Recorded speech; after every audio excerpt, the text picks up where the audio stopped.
Good morning, सुप्रभात, नमस्कार, सत श्री अकाल और आदाब। दोस्तों, ये है आपका अपना प्रिय आरजे आदि कश्यप मुंबई से मानुस और आपके लिए लेकर आया है आपका मनपसंद programme positive karma, episode number 246, 9 जनवरी, सैटरडे का दिन और स्थान है बेंगलुरु। बात यह नहीं कि मेरे संदेश के बिना आपका सूर्योदय नहीं होता, बात यह है कि आप जैसे अनमोल लोगों को याद किए बिना मेरा दिन शुभ नहीं होता। सुप्रभात दोस्तों, आरजे आदि कश्यप मुंबई चा मानुस।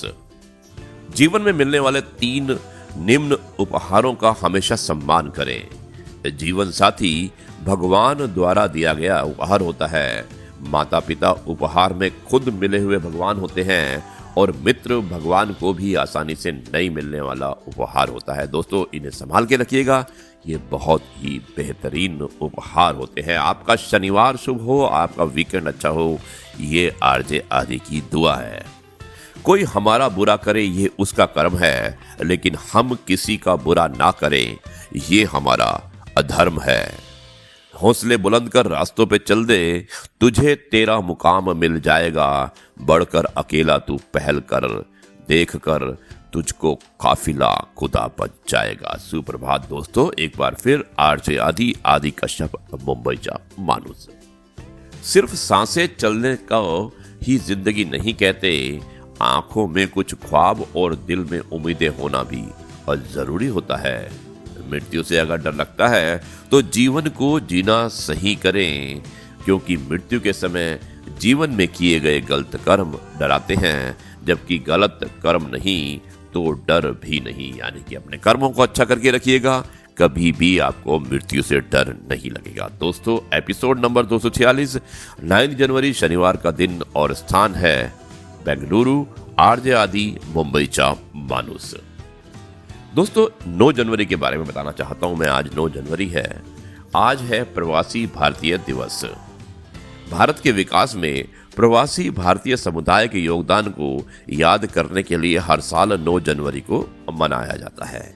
इस अवसर को मनाने के लिए 9 जनवरी को इस दिन के रूप में चुना गया है, क्योंकि 1915 में इसी दिन महात्मा गांधी दक्षिण अफ्रीका से भारत लौटे थे। भारत के स्वतंत्रता संग्राम का नेतृत्व किया और भारतीयों के जीवन को हमेशा के लिए बदल दिया। दोस्तों, यह है इंपॉर्टेंस 9 जनवरी का। Good morning, episode number 246, RJ आदि कश्यप। दोस्तों, आज का जो सैटरडे है और सैटरडे विशेष मैं आपको बताना चाहता हूं, इसमें बेटी का ससुराल, इसके बारे में मैं आपको कुछ बताना चाहता हूं। बेटी के ससुराल में माता पिता को सामान्य रूप से हस्तक्षेप नहीं करना चाहिए। जैसे प्रत्येक व्यक्ति को अपनी स्वतंत्रता से जीने का अधिकार होता है, इसी प्रकार से प्रत्येक परिवार को भी अपने घर में अपनी इच्छा से जीने का अधिकार होता है। एक व्यक्ति को दूसरे व्यक्ति के व्यक्तिगत जीवन में हस्तक्षेप करने का अधिकार नहीं है। एक ही परिवार में बाप और बेटा दोनों 100% एक समान जीवन नहीं जी सकते, क्योंकि दोनों ने अपने संस्कार अलग अलग किए हुए हैं। अपनी रुचि अलग अलग है, इसलिए वे अपनी रुचि और संस्कार के हिसाब से अपना अपना जीवन जीते हैं। इसी प्रकार से हर एक परिवार के संस्कार भी अपने अलग अलग होते हैं, तो वहां भी एक परिवार को दूसरे परिवार की परंपराओं में हस्तक्षेप करने का अधिकार नहीं है। बेटी शादी करके ससुराल में गई। माता पिता ने वर्षों तक जिस बेटी को पाल पोस कर बड़ा किया हो, उनको उस बेटी से राग मोह होना तो स्वाभाविक होता है। अब माता पिता को अपनी बेटी से राग मोह होने के कारण उनके और उसके सुख दुख तथा सुरक्षा की चिंता भी रहती है, परंतु इस चिंता में वो अनेक बार अपनी सीमा का अतिक्रमण कर जाते हैं, जो कि नहीं करना चाहिए। यह सत्य है कि शादी से पहले बेटी माता पिता की थी, उस परिवार का सदस्य थी, उस परिवार का अंग थी। तब तक उसके सुख दुख एवं सुरक्षा की जिम्मेवारी उसके माता पिता की थी। अब शादी के बाद उसका घर एवं माता पिता बदल गए हैं। अब तो ससुराल ही उसका घर है, उसके पति सास ससुर ही उसके रक्षक हैं, वही उसके सुख दुख के साथी हैं। अब बेटी की शादी के बाद माता पिता को यह चिंता नहीं करनी चाहिए, परंतु राग मोह आदि अधिक होने के कारण अनेक बार ऐसा देखा जाता है कि माता पिता बेटी की शादी के बाद भी प्रतिदिन बेटी से फोन कर बात करते हैं। और बातें भी क्या होती हैं? आज क्या सब्जी बनाई है, कौन सी दाल बनाई है, तुम्हारे ससुर ने क्या कहा, तुम्हारी सास ने क्या कहा, तुम्हारे पति ने कोई गड़बड़ तो नहीं की, तुम्हारी ननद ने तुम्हारे साथ कोई दुर्व्यवहार तो नहीं किया, तुम्हारी सास ने ऐसा किया, ये गलत है, तुम्हारे देवर का ऐसा नहीं बोलना चाहिए, तुम किसी बात की चिंता मत करो, हम बैठे हैं ना, इत्यादि इत्यादि। इस तरह की बातें करके माता पिता के द्वारा बेटी के ससुराल में हस्तक्षेप करना अनुचित होता है। अब बेटी का घर ससुराल होता है, अब उसे वहां की परंपराओं में ढलना होगा, अन्यथा वह कभी भी उस परिवार का अंग नहीं बन पाएगी, ना ही निश्चित होकर उसे अपना घर समझ पाएगी, ना ही उसे वहां पर उसके अधिकार प्राप्त हो पाएंगे। इसलिए किसी अन्य व्यक्ति या परिवार को उसमें हस्तक्षेप करने का अधिकार नहीं है। परंतु बेटी के सुख दुख और सुरक्षा की चिंता करते हुए ससुराल की परंपराओं में माता पिता द्वारा ऐसा हस्तक्षेप करने से ससुराल पक्ष वालों को कठिनाई होती है, उससे परस्पर लड़ाई झगड़े बढ़ते हैं, आपस में प्रेम भी कम हो जाता है और इससे और भी अनेक छोटी बड़ी समस्याएं उत्पन्न होती हैं। तो सभी माता पिताओं से मेरा विनम्र निवेदन है कि बेटी के ससुराल में हस्तक्षेप ना करें, यह सामान्य नियम है। जब तक बेटी स्वयं माता पिता को शिकायत ना करे कि मेरे साथ यहाँ ससुराल में बहुत अत्याचार हो रहा है, अब मैं यहाँ नहीं रह सकती, तब तक माता पिता को बेटी के ससुराल में कोई हस्तक्षेप नहीं करना चाहिए। महीने या 15 दिन में कभी हालचाल पूछने के लिए माता पिता सामान्य रूप से फोन करें तो कोई आपत्ति नहीं है। तब भी बेटी के ससुराल पक्ष के घरेलू मामलों में बेटी के माता पिता यदि हस्तक्षेप ना करें तो संबंध मधुर और सुरक्षित रहेंगे। यदि अपनी सीमा का उल्लंघन करेंगे तो परिणाम अच्छे नहीं होंगे और बार बार हस्तक्षेप करने पर विवाह संबंध टूट भी सकता है।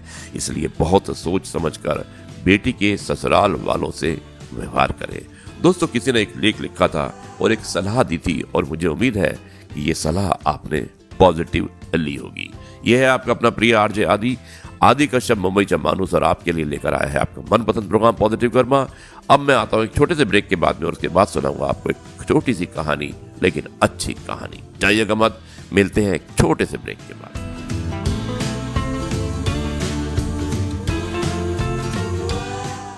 ये दोस्तों एक बार फिर आपका अपना प्रिय आरजे आदि कश्यप मुंबई से मानुस और आपके लिए लेकर आया है पॉजिटिव कर्मा, एपिसोड नंबर 246, 9 जनवरी शनिवार का दिन और स्थान है बेंगलुरु। अब मैं सुनाता हूँ आरजे आदि विशेष कुछ अलग हो जाए के अंतर्गत एक कहानी। हमारा सीरीज चल रहा है वेताल 25, जिसमें हम विक्रम और वेताल की कहानियां सुनाते हैं। आज कहानी नंबर 6 है। सुनिएगा इस कहानी को ध्यान से। चित्रकूट नगर में एक राजा रहता था। एक दिन वो शिकार खेलने जंगल में गया। घूमते घूमते वो रास्ता भूल गया और अकेला रह गया। थककर एक पेड़ की छाया में लेटा कि उसे एक ऋषि कन्या दिखाई दी। उसे देखकर राजा उस पर मोहित हो गया। थोड़ी देर में ऋषि स्वयं आए और ऋषि ने पूछा, तुम यहाँ कैसे आए हो? राजा ने कहा, मैं शिकार खेलने आया हूँ। ऋषि बोले, बेटा तुम क्यों जीवों की मारकर उनकी हत्या करके पाप कमाते हो? राजा ने वादा किया कि मैं अब कभी शिकार नहीं खेलूंगा और खुश होकर ऋषि ने कहा, तुम्हें जो मांगना है मांग लो। राजा ने ऋषि की कन्या को मांग लिया और ऋषि ने भी खुशी खुशी होकर दोनों का विवाह कर दिया। राजा जब उसे लेकर चला तो रास्ते में एक भयंकर राक्षस मिला। बोला, मैं तुम्हारी रानी को खाऊंगा। अगर चाहते हो कि वो बच जाए तो 7 दिन के भीतर एक ऐसे ब्राह्मण पुत्र का बलिदान करो जो अपनी इच्छा से अपने को दे और उसके माता पिता उसे मारते समय उसके हाथ पैर पकड़ें। डर के मारे राजा ने उसकी बात मान ली और वो अपने नगर को लौट गया और उसने सारा हाल अपने दीवान को सुना दिया। दीवान ने कहा, आप परेशान ना हो, मैं कोई ना कोई उपाय करता हूं। और दोस्तों इसके बाद दीवान ने 7 बरस के बालक की सोने की मूर्ति बनवाई और उसे कीमती कपड़े और गहने पहनाकर नगर नगर और गांव गांव घुमवाया और यह कहलवा दिया कि जो कोई 7 बरस का ब्राह्मण का बालक अपने को बलिदान देने के लिए देगा बलिदान के समय उसके माँ बाप उसके हाथ पैर पकड़ेंगे। उसी को यह मूर्ति और 100 गांव उपहार के रूप में मिलेंगे। ये खबर सुनकर एक ब्राह्मण बालक राजी हो गया। उसने माँ बाप से कहा कि आपको बहुत से पुत्र मिल जाएंगे, मेरे शरीर से राजा की भलाई होगी और आपकी गरीबी भी मिट जाएगी। माँ बाप ने मना किया, पर बालक ने हट करके उन्हें राजी कर लिया। माँ बाप बालक को लेकर राजा के पास पहुंचे। राजा उन्हें लेकर राक्षस के पास गया। राक्षस के सामने माँ बाप ने बालक के हाथ पैर पकड़े और राजा उसे तलवार से मारने को हुआ। उसी समय बालक बड़े जोर से हंस पड़ा। इतना कहकर बेताल बोला, हे राजन, ये बताओ कि वो बालक क्यों हंसा? राजा ने फौरन उत्तर दिया, इसलिए कि डर के समय उस आदमी रक्षा के लिए अपने माँ बाप को पुकारता रहा।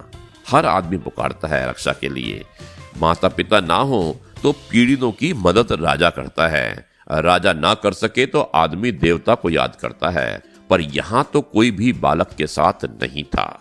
माँ बाप हाथ पकड़े हुए थे, राजा तलवार लिए खड़ा था और राक्षस भक्षक हो रहा था। ब्राह्मण का लड़का परोपकार के लिए अपना शरीर दे रहा था। इसी हर्ष से और अचरज से वो हंसा। इतना सुनकर वेताल अंतर्धीन हो गया और राजा लौटकर फिर उसे ले आया। रास्ते में वेताल ने फिर कहानी शुरू कर दी। और दोस्तों, क्या कहानी शुरू की ये मैं बताऊंगा आपको कल।